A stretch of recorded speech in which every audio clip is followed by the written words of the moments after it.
Muy buenas a todos cinéfilos y bienvenidos un día más a mi canal. Hoy les traigo una entrevista con Álvaro Gago, el director de Matria, película que ha ganado premios allá por donde se ha estrenado, ha sido un auténtico éxito y que pudo verse en el Festival de Berlín con críticas extraordinarias. Es una película que probablemente sea nominada a más de un Goya en los Goya 2024 y yo tenía muchas ganas de hablar con el director porque a mí la película me encantó, la vi el día de su estreno y además asistí a un coloquio del propio Álvaro Gago y ahora he tenido la oportunidad de hablar con él cara a cara y poder conversar sobre la película y sobre su filmografía. Así que espero y deseo que disfruten de este vídeo. Tenía muchas ganas de hacer contenido de estas características. Ya pude hacerle una entrevista a Raúl Cerezo, codirector de Viejos, película que ya está disponible en Filmin, por cierto.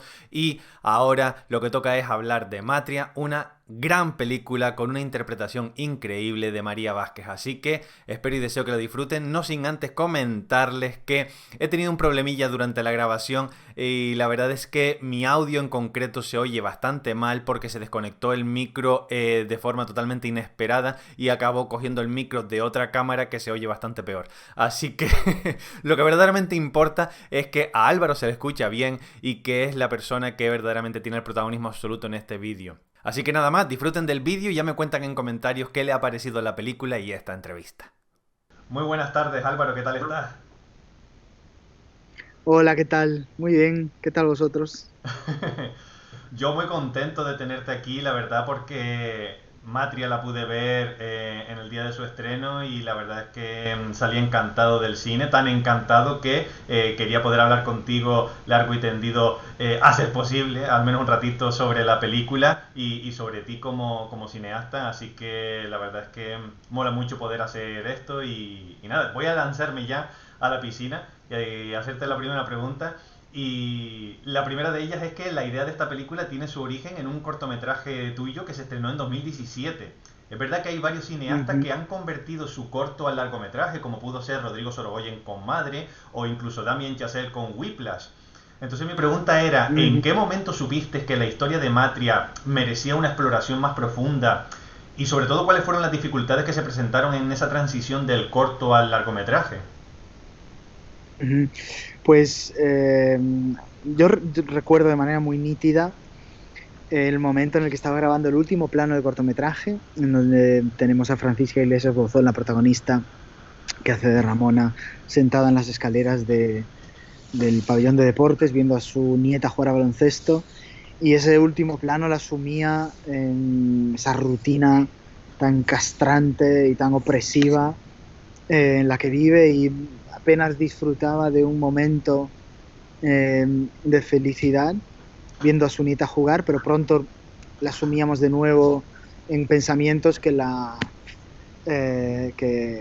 tenía ella y que tenían que ver con el hecho de que tendría que volver al día siguiente a la fábrica, tendría que entrar de nuevo en esa casa y yo en ese momento sentí que esa rutina, que ese círculo que habíamos creado, había que romperlo de alguna manera y que era incluso una cuestión casi de justicia poética, e incluso aunque en la realidad sea complicado, pues darle un espacio en la ficción a esa ruptura, a esa revolución personal, a ese proceso de toma de conciencia, que me parecía además un reto importante como retratarlo, tener una película pues con los personajes en el centro, con una trama muy desdibujada o aparentemente desdibujada.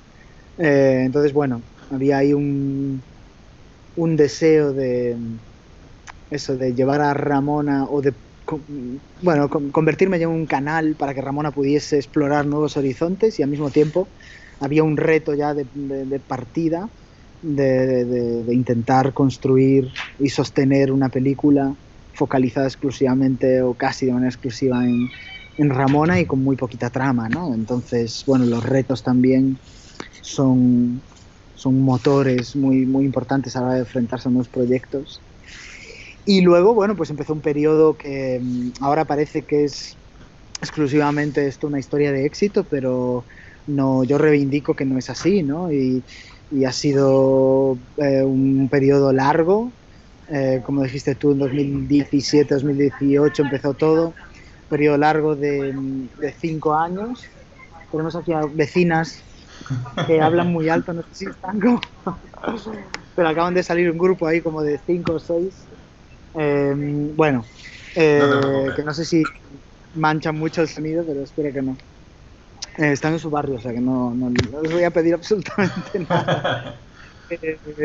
¿Y qué te decía? Sí, bueno, eso que nos hemos enfrentado a muchas negativas también, y porque, bueno, por muchas razones, ¿no? Pero supongo que no era un proyecto fácil de financiar. Sí que es cierto que los cortometrajes, bueno, pues habían dado cierta visibilidad a mi trabajo y quizás había ganas, no lo sé, pero había ganas de ver cómo me enfrentaba a una primera película larga, y esto hasta cierto punto pues me dio, pues hizo que la gente que tomase las decisiones pues apostase también por mi primera película, pero en todo caso fue un proceso no exento de piedras en el camino. Y para toda la gente ahí que esté con sus proyectos, pues que esto es una carrera de fondo para todo el mundo, ¿no? Y todo el mundo recibimos muchas negativas, y yo creo que ahí lo realmente importante es tener clara la esencia de tu proyecto, tener claro ese deseo, ese impulso inicial, ese fuego dentro que te ha llevado a tomar la decisión de bucear en este entorno y en estos temas que quieres tratar en la película en primera instancia, y tenerlo eso muy claro. Y en cuanto flaqueas porque hay eso, pues hay muchas respuestas negativas y tal, pues recurrir a esa esencia, ¿no? Y eso es un poco lo que te va a sostener.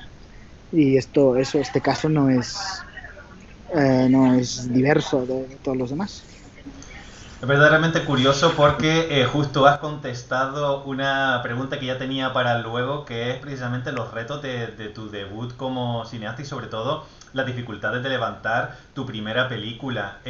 ¿Cuál dirías que es el mayor reto de todos? Sobre todo para que esa idea, ese guión que a lo mejor ya tienes escrito, pase a convertirse en producción. Uh-huh. Es importante sobre todo en España el tema de las subvenciones. ¿Hasta qué punto requieres de ello para que, sobre todo los cineastas noveles, saquen adelante sus proyectos? Bueno, me estás haciendo muchas preguntas en un momento. Eh, Perdona. el reto más grande, pues quizás es ese, ¿no? Quizás es eh, mantenerte eh, honesto, mantener como la esencia de ese primer impulso viva, y, y, y tenerla siempre como una columna y como un espacio al que recurrir, ¿no? Y no desviarte. Eh, al mismo tiempo, mantenerse lo suficientemente abierto y flexible como para incluir eh, pues muchos inputs, muchos puntos de vista de gente que además te interesa, que entre. Yo hablo en particular, pues, por ejemplo, de todo el proceso de guión. La película pasó por algún laboratorio y hay gente extremadamente talentosa. Por suerte tuve la suerte de trabajar con tutores pues como Dimitris Emanuelidis, un guionista griego, Ana Sanz Magallón, script editor de aquí de española, Pablo Berger, que está ahora preparando su siguiente película, Robot Dreams. Gente que que era pues, muy buena, yo tenía que dejar entrar. O sea, lo inteligente es eso, y al mismo tiempo seguir pues manteniendo la esencia del proyecto intacta, ¿no? Entonces yo creo que ese balance es quizás de lo más complejo, uno de los retos más complejos. Después también había un reto a la hora de coger distancia con el material, porque este material con el que trabajo es un material en el que llevo además muchísimos años, unas personas y un entorno que conozco muy bien, y me interesan mucho, me interesa absolutamente todo. Eh, el ritmo, el sonido, todo me produce como un gran placer, y entonces escoger la suficiente distancia como para la hora de crear el puzzle de la ficción realmente dirimir qué es lo que tiene sentido y qué no, ¿no? Que no ser indulgente con el propio material, ¿no? Ese también fue un reto como muy, muy importante.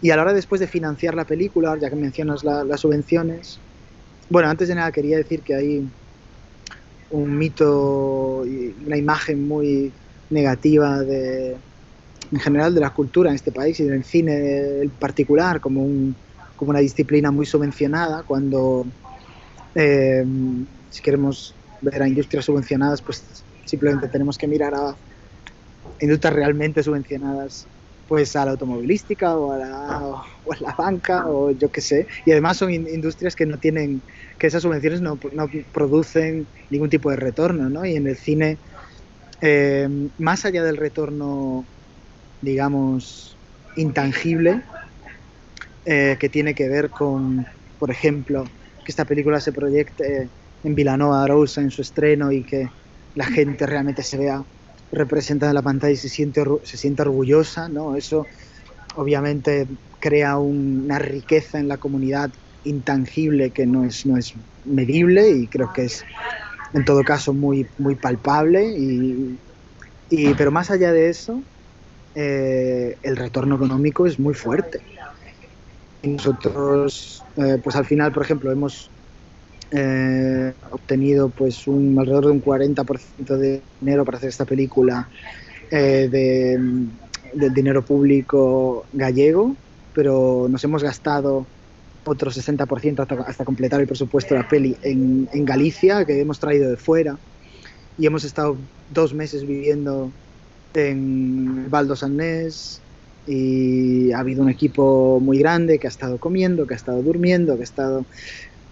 Y entonces, bueno, que el retorno es grande también económico, ¿no? Se crea mucho empleo y mucha riqueza, y hay que terminar ya con esta imagen. Yo estoy reventado de esta imagen de cineasta subvencionado, al que se le subvencionan sus caprichos, ¿no? Aquí la gente curra a Dios, curra mucho. De hecho, curra demasiado, trabaja demasiado, y el gran melón es el melón de la conciliación, pero no otro. Y bueno, a la hora nosotros de enfrentarnos al proceso de financiación, pues en este caso en particular tuvimos algunas respuestas positivas y otras negativas, como todo el mundo. Y en parte yo creo que lo que más nos costó es que la gente que no tuviese ningún vínculo con el proyecto, a través del guión, pudiese entrar en la atmósfera y en el ambiente en el que nosotros situamos la película y que estábamos proponiendo, ¿no?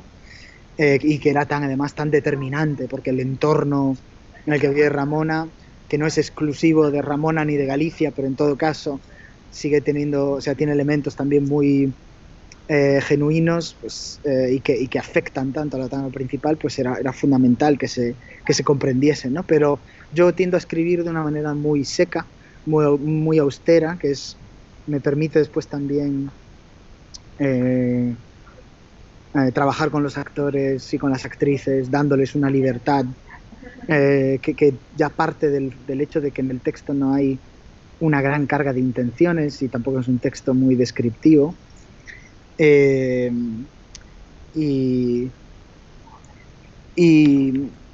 nada, y entonces en todo caso eso era perjudicial a la hora de realmente presentar un proyecto que se veía tan esquelético, ¿no? Y era difícil a veces que te dejase entrar, también por ese estilo de escritura un poco arisca. Entonces, bueno, eso también fue un reto, y hubo que apoyar el guión con un dossier y con, digamos, un material visual importante para realmente comunicar nuestra propuesta. Pues yo personalmente sí que disfruté mucho de ese tipo de escritura, porque se siente muy real, muy genuina, sientes que estás escuchando a personas, no a personajes, y yo Pero creo que eso no es fácil. Claro, pero tú ves las palabras en imágenes. Claro, claro. Claro, claro. La parte fácil es mi parte, ¿no? La tuya que es la escritura. No, digo porque, bueno, eso, los financiadores lo que se enfrentan es al texto, Ya, a la palabra, en la imagen, que además están, eso sí que es un reto tremendo, ahora que me haces pensar en esto, y es trasladar las palabras en imágenes y reflejar además porque al final el papel es muy limitante a la hora de reflejar la vida, porque inmediatamente te obliga a estructurar los diálogos, las descripciones de una determinada manera, cuando yo lo que quiero es mezclarlo todo. Y, y entonces eso sí que es un reto fuerte, porque precisamente me quiero, bueno, o lo que me emociona de una conversación es, eh, pues a veces que esté, bueno, que esté muy cercano a la vida. En general lo que me emociona son eh, imágenes y sonidos que conjuntamente hacen que yo perciba que esté como expuesto a un trocito de vida, ¿no? Y eso pasa, a la hora de los diálogos, pasa por tener unos diálogos operen de una manera pues, como operan en la vida diaria, ¿no? Es desordenada, es caótica y no tiene un nudo, ¿no? Un inicio, un nudo y un desenlace perfecto. ya. Y eso trasladarlo al papel es muy complejo, me resulta súper limitante el papel ahí. Por eso al final el guión es una guía. El Ya. guión es una guía, el guión tiene que estar siempre vivo, siempre abierto, siempre, y está en constante mutación. Y cuando el guión no termina, cuando terminas de escribir el guión, después escribes durante rodaje, escribes durante montaje, el proceso tiene que estar siempre abierto y muy flexible. Pues fíjate, conectado a eso, quería preguntarte sobre todo por una decisión estilística de la película, que es el hecho de que es verdad que no quiero preguntar de forma muy específica sobre la película porque prefiero que la gente la descubra en el cine, que por cierto la película sigue en cine, por favor vayan a verla, que es maravillosa. Y es el hecho de que las cabezas de los hombres son recortadas en casi todos los planos de la película. Está muy claro que una decisión consciente. Y me pareció una forma muy visual y acertada de concentrar el foco en Ramona y en el resto de mujeres que pueblan la historia. Entonces, yo quería saber si ¿estaba presente esa idea desde la primera versión del guión o fue algo que surgió más adelante durante la producción de la película? Hablas de recortar las cabezas de los hombres, o sea, hablas del lenguaje visual de la película, sientes que los hombres aparecen recortados en la imagen o que su presencia es fuera de plano o... Sí, me refiero a que el foco de la película está concentrado en Ramona y la cámara siempre está muy cercana a ella, pero es verdad que a las mujeres como que no se les recorta la cabeza y en muchos momentos los hombres están o alejados en el plano o directamente ni se les ve la cabeza, como al novio de la hija o a otros personajes. Por eso me pareció como muy interesante porque creo que el único plano en el que se ve en un primer plano a un hombre sin que se le corte la cabeza es al señor Pepe cuando abre la puerta para ver si está Ramón adentro y ve que no. Entonces me pareció súper interesante porque él está demostrando empatía hacia ella y entonces sí que le vemos todo el rostro, pero hay otros hombres que se están intentando aprovechar de ella y del sistema, del heteropatriarcado, y esos hombres aparecen recortados y como que a nivel visual me parece una idea como muy potente. Pues no había como uh, un diseño general que contemplase esto que expones, ¿no? Estoy pensando como en los casos particulares, por ejemplo, el novio de Estrella que acabas de mencionar. Uh -huh. En el caso del novio de Estrella, intentamos tratarlo visualmente teniendo en cuenta el hecho de que Ramona lo prejuzga mucho y no es capaz de verlo. Ajá. Porque Ramona no es indisociable de su entorno y Ramona tiene muchos defectos, otras virtudes también, pero tiene muchos defectos y es machista y y eh, discrimina en general. Mm, bueno, con respecto a Oscar, por ejemplo, lo discrimina por ser pobre, ¿no? Se lo dice directamente a la hija y le dice, tú lo que quieres es estar con un pailán, que es como un don nadie, y destrozarte la espalda como tu madre, ¿no? Eh, ¿Por qué? Porque Ramona tiene un plan muy claro, que es, ella quiere, y las intenciones son las mejores, lo que pasa es que después la ejecución eh, pues dista mucho de la, supongo, de la ideal, ¿no? Pues las intenciones es que su hija no tenga la vida que tuvo ella, ¿no? Ujú. Pero al mismo tiempo, pero mediante el proceso, lo que en realidad lo que está haciendo es condenando a su hija a que repita los mismos patrones, porque Ramona está prejuzgando a Oscar, a quien conoce poco, porque trabaja en un bar y porque está estudiando para ser panadero, y eso no le parece suficiente para su hija. Y lo que realmente no está analizando es si Oscar tiene una relación buena con su hija, sana. Eh, y a lo mejor lo que está haciendo Ramona, descartando a Oscar y pretendiendo, no sé qué, una persona con estatus social o con mayor capacidad económica, es precisamente con su hija una relación que tenga mucho que ver con la que tiene, con la que ha tenido, con las que ha tenido, con la que tiene ella en la actualidad, ¿no? Entonces, el hecho de que Ramona no quisiese ver a Oscar, eh, y no lo reconociese y lo prejuzgase, tiene mucho que ver con el hecho de que él esté fuera, ¿no? En el caso de Andrés, eh, recuerdo pensar en reflejar desde lo formal el hecho de que Ramona poco a poco se va dando cuenta de con quién está. Y poco a poco va desnormalizando lo que ha normalizado siempre. Ujú. Y, y entonces ir incluyendo a Andrés progresivamente en la imagen y darle un espacio eh, más individual, siempre desde la mirada de Ramona, pero es como que si Ramona lo estuviese progresivamente viendo por lo que es. Ya. Y de hecho, entonces Andrés es una presencia inicial que sí que está por fuera y, y incluso, y poco a poco como se va metiendo la imagen, incluso no sé si te acuerdas, pero él cuando le dice, ya no está el negro, y se refiere a la humedad, hay una humedad en la casa, ya no hay humedad. Ujú. Cuando va a coger un vaso de agua, él literalmente se echa encima sobre la imagen, Sí. invade el plan, y de hecho te crea un poco como a mí me creaba al ver esa imagen un poco como no sé, de sensación rara, porque bueno, me sentía muy violento.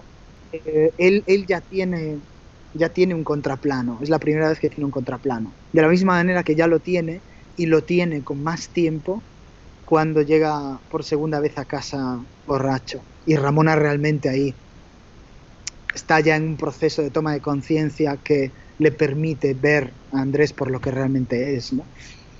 Eh, y sí, yo sé, el señor Pepe es un patriarcado, pero más suave, en donde, y también él tiene su propio viaje, ¿no? Porque de una manera muy sutil, pero al inicio de la película vemos a un señor a quien su hija le dice, tienes la comida en el horno y ropa nueva y limpia en la habitación. Y al final de la película tenemos a un señor que pone el lavavajillas, él. Por Ya. lo menos lo intenta. O sea que también hay un pequeño viaje ahí, ¿no? Y lo intenta porque Ramona rápidamente lo para y le dice, porque Ramona se hace imprescindible siempre. Claro. Esto es algo muy interesante, se hace imprescindible. En el hacerse imprescindible, lo que está consiguiendo también es tener razones suficientes y justificar el hecho de que se quede, el hecho de no enfrentarse a la ruptura. Y esto es, bueno, un ejemplo, ¿no? En donde él, señor Pepe, ya ha tomado la iniciativa de poner un lavavajillas en su vida, por fin, y ella rápidamente le dice, no, que esto no va así, usted no sabe. Eh, es un poco lo que le dice a Carmen en la playa, ¿no? Que le dice, yo aquí tengo mucho que hacer. eso es ella se está haciendo, está autojustificando autojustificando el hecho de que no tome cartas en el asunto y en todo caso no la estoy juzgando, yo tampoco, es muy difícil romper con todo, dificilísimo. Y para quienes lo vemos desde fuera, yo en este caso ya estoy dentro, pero sé que es difícil de entender que no rompa ya, que Ramona no se vaya de esa casa, que siga con un tío así. Pero eso es un análisis que se hace precisamente desde fuera y hay que hacer el ejercicio de empatizar con Ramona y ponerse en el lugar en el que ella siempre ha crecido y atender un poco a la educación y que ha recibido y al contexto familiar en el que ha crecido y empezar a analizar todo y empezar analizar sus decisiones desde ahí, ¿no? Y en ese caso yo creo que cambiaría un poco nuestra manera de ver las cosas. Bueno, me he ido así un poco como por las ramas, pero varias cosas pues me da pie a hablar de mucho. Y yo te lo agradezco, que te extiendas y que profundices en los temas de la película, porque verdaderamente creo que todo está muy medido, muy calculado y sobre todo se miman los detalles, que yo es algo que siempre valoro en este tipo de películas. Quería preguntarte, para ir acabando, con un hecho que es que trabajaste como editor en Londres y en 2018 te encargaste de editar Trote de Shasio Bagno. ¿De qué forma impactó esta experiencia como editor en tu labor como director? Mucho. ¿De qué forma? Pues de una forma muy intensa. Eh, yo he tenido la suerte de trabajar con grandes directores y directoras en la sala de edición. El propio Shacio, por cierto, en su película Trote, María era la protagonista. Ajá. María Vázquez, la que hace de Ramona, y ya ahí empezó mi enamoramiento y empezó a construirse ese deseo de filmarla, ¿no? Desde la sala de edición. Pero he aprendido mucho de Shacio, he aprendido mucho de Carla Simón, por ejemplo, a quien le edité sus cortometrajes allá, es que estudiamos juntos allá, he aprendido mucho de Sandra Tabet, he aprendido mucho de muchas directoras y directores con los que he compartido sala, que de manera no didáctica me han enseñado a enfrentarme a las escenas, a enfrentarme a la creación, desde además muchas ópticas diferentes, ¿no? Y he aprendido sobre punto de vista, y he aprendido sobre ritmo, y he aprendido sobre distancia con lo filmado, y he aprendido sobre la filmación de los cuerpos, y he aprendido sobre la dignificación del sujeto, y he aprendido sobre la mirada capitalista, patriarcal, tan presente en todas las imágenes, prácticamente todas que hemos producido hasta la fecha, y he aprendido sobre sonido y sobre la construcción de la banda sonora ya desde el montaje y cada persona me ha aportado mucho, ¿no? También siento que la música, que ha tenido un lugar muy importante en mi vida desde siempre, sí que ha sido también fundamental a la hora de abordar después mi trabajo de dirección. Hay algo sobre todo, bueno, en el ritmo y en no sé, es que es muy intuitivo, pero digamos que he trabajado esa intuición a partir del estudio del lenguaje musical, que es otro lenguaje como cualquier otro idioma, durante toda mi vida, y eso ahora lo puedo aplicar a mi labor como director. Y siento incluso que ha influenciado más, teniendo en todo caso gran influencia en ambas disciplinas, pero la música que el montaje. Ajá. Pues es realmente interesante porque yo sí que es verdad que soy un cinéfilo que le gusta analizar todos los aspectos que conforman una película, y cuando hay varios de los elementos que destacan por encima del resto y que se conjugan muy bien entre ellos, pues siempre me gusta preguntar sobre ello porque es verdad que el montaje es lo que se dice siempre, ¿no? Que una película se hace tres veces, ¿no? Primero se escribe, luego se dirige y luego se monta. Entonces, Total, es algo que valoro mucho. total. Es muy, sí, sí, es muy acertado y en referencia a lo que habla, a lo que acabas de decir ahora de la conjugación de esos elementos, todos los elementos que forman parte de la puesta de escena, es ahí donde creo que la mayor parte de cineastas, yo en particular, se divierten mucho. Y, y, y, y yo creo que tiene grandes paralelismos con la composición de una melodía y después de una armonía musical. Eh, eh, y de repente es rodando cuando hay algunos momentos mágicos. Y yo creo que esos momentos mágicos los persigues toda tu vida. Y son momentos de iluminación en donde estás rodando una escena y has trabajado mucho pues, la colocación de los cuerpos y el ritmo, los pasos, el diálogo, la melodía de la voz, la danza con la cámara y todo eso de repente hace clic y de repente María mira de una manera y se mueve y Lucía la filma con un cariño especial que hace que tengas 1 o 2 segundos de, no sé, de bliss. y, y eso es algo que sí, que persigues, ¿no? Sucede poco, pero a veces sucede y yo creo que es como cuando estás escuchando una canción, es que la música entra de otra manera, ¿eh? Pero estás escuchando una canción y se te ponen los pelos de gallina, ¿no? Sí, Porque hay una armonía y hay una melodía con la voz y hay algo que realmente, no sé, te llega de otra manera. Pues son esos momentos que también a veces pasan filmando, por los que merece la pena, en parte, seguir en este trabajo, ¿no? espero y deseo que así lo hagas porque has demostrado muchas cosas con Matria y esto yo creo que es solo el inicio de un futuro realmente potente y prometedor. Y ya para acabar, quería hablar sobre el cine gallego o el cine hecho en Galicia. Es verdad que a lo largo de los últimos 25 años ha habido numerosos exponentes, sobre todo en nivel interpretativo en Galicia, que lo han petado a nivel nacional e incluso internacional, gente como Luis Tosar, Javier Gutiérrez y un largo etcétera. Luego a nivel más local, por supuesto, Luis Saera, Morris, son gente, grandes exponentes del cine gallego. Pero es verdad que no sé si tú has sentido que estos últimos años estamos viviendo como una época dorada del cine gallego con películas como Dogs, O que arde, incluso Asbestas, aunque la dirija Sorogoyen, y la inminente Ocorno de Jaione Camborda que se estrena este año.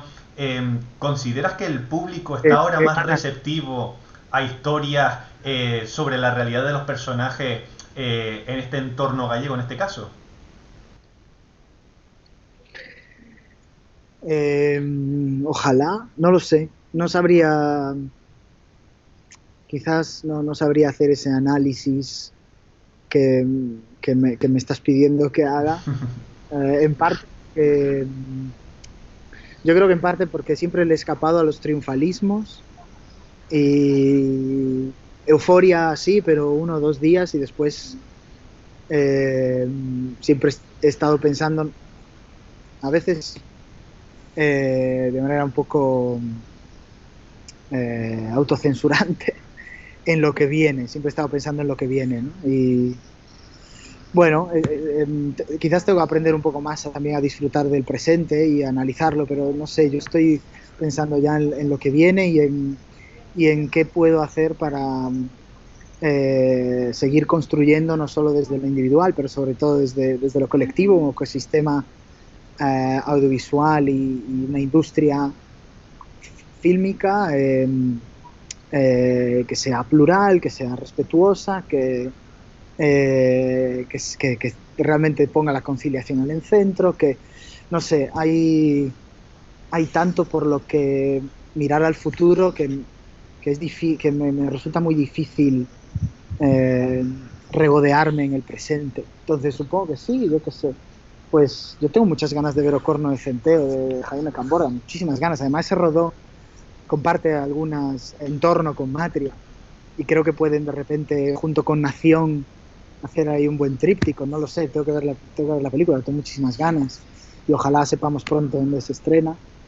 Eh, eh, bueno, yo creo que si también queremos sostener esto, el esfuerzo y la intensidad de las ayudas deberían aumentar, porque hay muchas al final de estas películas que recurren mucho a grandes sobreesfuerzos humanos, individuales y colectivos para sacarlas adelante. Grandes que precarizan mucho después la vida de las personas, ¿no? Que están eh, pues poniendo su trabajo por encima de absolutamente todo. Eh, y entonces, bueno, pues yo creo que hay que repensar esto y formular eso, pues nuevas, bueno, nuevas estrategias, ¿no? Para que esto no suceda. Y esto pasa, por supuesto, por incrementar la intensidad de las ayudas públicas, que vuelvo a repetir, o sea, no pido dinero para hacer nuestros caprichos, pido dinero para que la gente tenga una, un trabajo dentro del audiovisual y una vida laboral en el audiovisual digna y compatible con la vida, más allá de hacer las películas, que en muchos casos en nuestra profesión ya sabes que eso no es posible, ¿no? O sea, la gente entra en los rodajes y se olvida, y ¿cómo te vas a olvidar de tus hijos, de tus hijas, ¿no? Y es muy, muy difícil, ¿eh? Entonces pido más dinero para eso, no para hacer, qué sé yo, ¿sabes? O llevar a cabo nuestras, no sé, es que bueno, como hay esta nube negra, ¿no? Alrededor nuestra, los artistas, como gente que yo qué sé. Bueno, es algo que tenemos que ir desmitificando poco a poco. Espero y deseo que así sea porque es verdad que, sobre todo la gente que quizás no está tan metida en el mundo del cine porque lo ve como algo así más periférico, más entretenimiento casual y tal, pues a lo mejor pues se agarren a una serie de situaciones que realmente no son reales y que no ejemplifican el trabajo que se realiza en España a nivel de producción y yo creo que ahora mismo estamos en una época absolutamente increíble del cine español. Llevamos una década con un cine de muchísimo nivel, con muchísimas variantes en todo tipo de géneros y yo creo que hay que impulsar todo este cine, sobre todo de nuevo cuño que está apareciendo, para que esas voces no se apaguen, ¿no? Para que tengan esa posibilidad de seguir creando historias. Y aprovechando esa coyuntura, quería preguntarte si ahora mismo estás en proceso de escritura de tu nuevo proyecto y si hay algo que puedas adelantar, aunque esté en sus primeras, en su origen, vamos.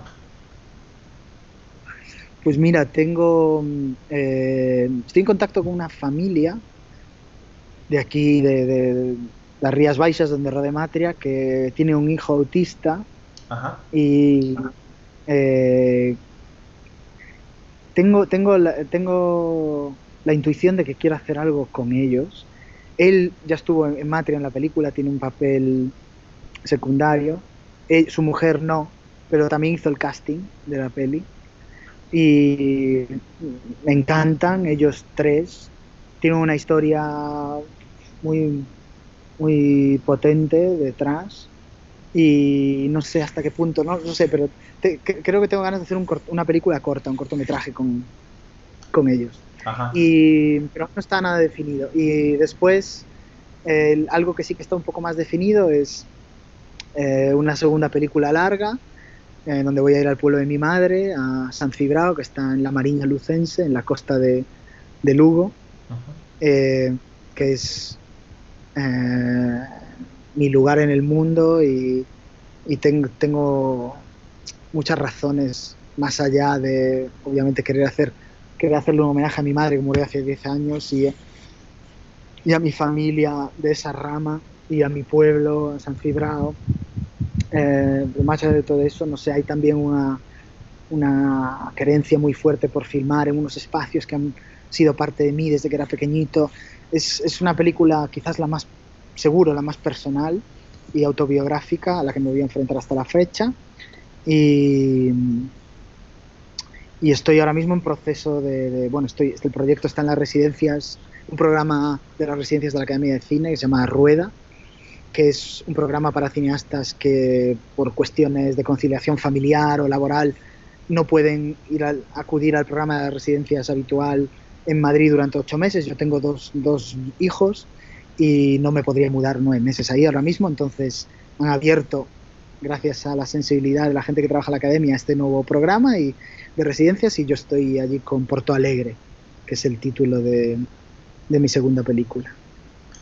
Maravilloso, la verdad es que suena muy prometedor. Además, veo que intentas a cierto nivel analizar una parte incluso de ti mismo y yo creo que eso siempre, al hacer un proyecto más personal, pues siempre quizás se siente más auténtico y para aquellas personas que sigan tu trabajo pues van a verlo con incluso más ganas. Así que Álvaro, no te quito más tiempo, muchísimas gracias por tu tiempo, por tu generosidad, por haberme entregado esta charla tan maravillosa y sobre todo por haberte explayado en las respuestas, que lo fácil habría sido cortita y al pie, pero me has entregado muchísimo material y yo te lo agradezco una barbaridad y sobre todo muchísimo éxito en el futuro porque te lo mereces, te digo.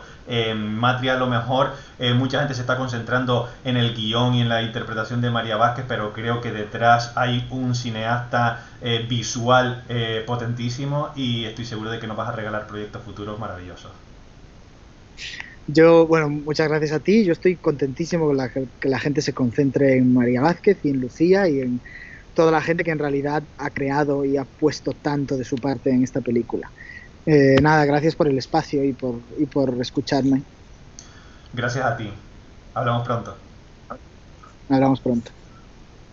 Y esto ha sido todo por hoy, cinéfilos. Espero que hayan disfrutado de esta entrevista. De nuevo agradecer la generosidad absoluta que ha tenido Álvaro Gago, que hemos tenido problemas a la hora de conectar y tuvimos que cambiar varias veces de una aplicación a otra y finalmente hemos podido grabar de forma fluida y me ha dedicado 1 hora de su tiempo a poder charlar sobre cine y sobre su película. Me ha regalado píldoras realmente maravillosas de sabiduría que demuestran que tiene un grandísimo potencial como cineasta y espero y deseo que ustedes lo hayan disfrutado desde casa.